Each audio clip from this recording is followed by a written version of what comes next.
بسم اللہ الرحمن الرحیم ناظرین کرام، ڈاکٹر علامہ محمد اقبال رحمۃ اللہ علیہ تاریخ کے عظیم ترین شاعر تھے، لیکن اقبال کہتے ہیں میں شاعر ہوں ہی نہیں، اور صحیح بھی یہی ہے کہ انہیں عظیم شاعر کہہ دینے سے ان کی پوری یا بنیادی حقیقت بیان نہیں ہوتی۔ ریکنسٹرکشن جیسی کتاب کو مصنف ہیں جو جدید دور میں مسلم فلسفے میں چوٹی کا کام سمجھا جاتا ہے، لیکن فلسفے سے بیزار بھی ہیں۔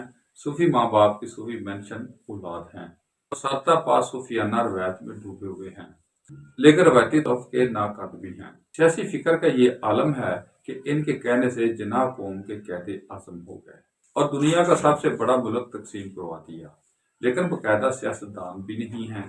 مگر اقبال اردو اور فارسی کے بہترین شاعروں میں سے ایک ہیں، مگر خود اپنی ذات کے اعتبار سے بنیادی حیثیت میں شاعر نہیں۔ اقبال اپنے وقت کے سب سے قد آور متکلم اور مسلم فلسفی ہیں، مگر ان کی یہ حیثیت بھی ضمنی ہے۔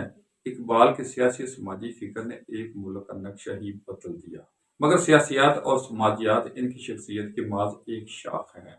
علامہ اقبال کو بیک وقت عظیم شاعر، سیاستدان، صوفی اور فلسفی کہہ دینا ان کی شخصیت سے انصاف نہیں کر پاتا۔ دراصل اقبال کی شخصیت اپنی وسیع ہے کہ وہ ادب، سیاست اور فلسفے کی معراج تک پہنچ جاتے ہیں، مگر کوئی بھی شے ان سے حاوی نہیں ہو پاتی، بلکہ وہ تصوف، ادب، سیاست اور فلسفے پر حاوی رہتے ہیں۔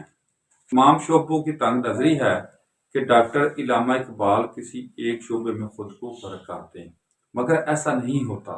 اقبال تصوف، ادب، سیاست اور فلسفے کو اپنے اندر سما لیتے ہیں۔ عمر کی یہ پہچان ہے کہ گم اس میں ہے آفاق۔ آخر میں یہی کہوں گا، ہزاروں سال نرگس اپنی بے نوری پہ روتی ہے، بڑی مشکل سے ہوتا ہے دیدہ بار پیدا۔